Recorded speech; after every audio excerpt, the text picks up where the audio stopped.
નમસ્કાર. અમદાવાદમાં થયેલી એર ઇન્ડિયા વિમાન દુર્ઘટનામાં ગુજરાતના પૂર્વ મુખ્યમંત્રી વિજય રૂપાણીનું દુઃખદ અવસાન થયું હતું. આજે તેમની પ્રથમ પુણ્યતિથિ નિમિત્તે રાજકોટના જૈન ડિવિઝન ગ્રુપ દ્વારા નવકાર મંત્ર જાપનું આયોજન કરવામાં આવ્યું હતું. કાર્યક્રમમાં વિજય રૂપાણીના ધર્મપત્ની અંજલિ રૂપાણી તેમજ તેમના પુત્ર ઋષભ રૂપાણી સહિત પરિવારજનો ઉપસ્થિત રહ્યા હતા. ઉપસ્થિત લોકો વિજય રૂપાણીને શ્રદ્ધાંજલિ અર્પી અને તેમના જીવન કાર્યને યાદ કર્યું હતું.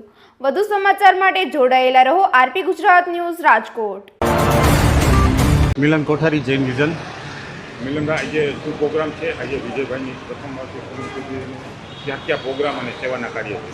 ગુજરાતના હૃદયમાં સદૈવ સ્થાન પામનાર ગુજરાતના પૂર્વ મુખ્યમંત્રી, રાજકોટના પનોતા પુત્ર શ્રી વિજયભાઈ રૂપાણી અને ફ્લાઇટની દુર્ઘટનામાં દિવગંતોની આત્માના શાંતિના કલ્યાણાર્થે જૈન વિઝાને આજે સૂર્યોદયથી લઈને સૂર્યાસ્ત સુધી વિવિધ પ્રકારના આયોજન કરેલ છે, જેની અંદર સવારના નવકાર જાપનું આયોજન કરવામાં આવેલ હતું. ત્યારબાદ જીવદયારૂપી જે જૈનોની કુળદેવી છે, તો રાજકોટ મહાજન પાંજરાપ રોડમાં 250 કિલો લાડવા ગૌ માતાને અર્પણ કરવામાં આવેલ હતું. 100 કિલો પક્ષીઓ માટે, પારેવાઓ માટે છણ અર્પણ કરવામાં આવેલ હતું. ત્યારબાદ રામચરિત ફાઉન્ડેશન ટ્રસ્ટ છે, તેમને અમે તિથિ લખાવેલ છે, જે દીન દુખિયા ગરીબ લોકોને, નિર્ધારિત લોકોને જમાડે છે અને ટિફિન પહોંચાડે છે. રાજકોટનું અગ્રણી સંસ્થા બોલબલા ચેરિટેબલ ટ્રસ્ટને પણ તેમના ભોજન રથને અમે તિથિ લખાવેલ છે. એવી જ રીતે પૂજ્ય નમ્રમુનિ મહારાજ સાહેબની દ્વારા ચાલતું અરમ યુવા સેના પ્રેરિત ભોજન અમને પણ અમે રથ લખાવેલ છે.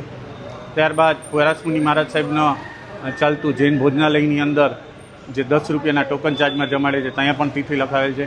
અને 1 વાગે મુકબુદ્ધિર આશ્રમમાં ધીરજમુનિ મહારાજ સાહેબ પ્રેરિત મુકબુદ્ધિર આશ્રમમાં પણ અમે તિથિ લખાવેલ છે. અને 2:30 વાગે જીવદયા રક્ષા ફાઉન્ડેશન ટ્રસ્ટ સાથે અમે છાશ વિતરણનું આયોજન કરેલ છે. આવા વિવિધ પ્રકારના આયોજનો સવારથી સાંજ સુધી, સૂર્યોદયથી સૂર્યાસ્ત સુધી વિવિધ પ્રકારના આયોજનો દિવગંત આત્માઓની શાંતિના કલ્યાણ છે અને રાજકોટના હૃદયમાં સદૈવ અમર રહેનારા વિજયભાઈ રૂપાણી માટે અમે આ કરેલ છે. અને એમના માટે આ બધા કાર્યો કરી અને એમને સાચા રૂપમાં શ્રદ્ધાંજલિ અને પાઠવશું.